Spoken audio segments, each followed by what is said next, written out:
এক দরবেশ তার শিষ্যের চরম অলসতা দেখে তাকে একটি শিক্ষা দেওয়ার সিদ্ধান্ত নিলেন। তিনি শিষ্যকে একটি বিশেষ পাথর দিয়ে বললেন, এটি কোনো সাধারণ পাথর নয়।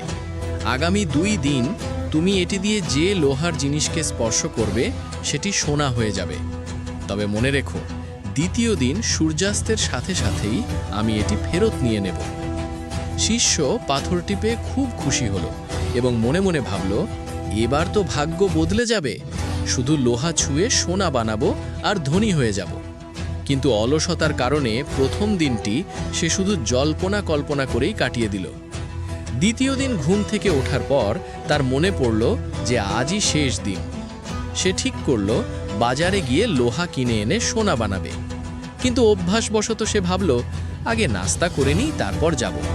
নাস্তা সেরে আবার ভাবল, একটু আরাম করে নিই, তারপর বেরোব। এভাবে আরাম করতে করতে সে গভীর ঘুমে তলিয়ে গেল। যখন তার ঘুম ভাঙল তখন সূর্য প্রায় ডুবে যাচ্ছে।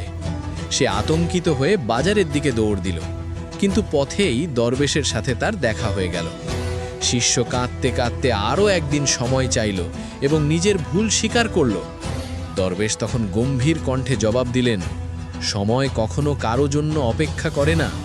সুযোগ কেবল তারাই পায় যারা অলসতা ত্যাগ করে পরিশ্রম করে। শিক্ষা: সময়ের কাজ সময়ে না করলে এবং অলসতা করলে হাতের কাছে আসা বড় সুযোগও হারিয়ে যায়। আল্লাহকে ভালোবাসেন? তাহলে like, share, comment, follow, subscribe করুন।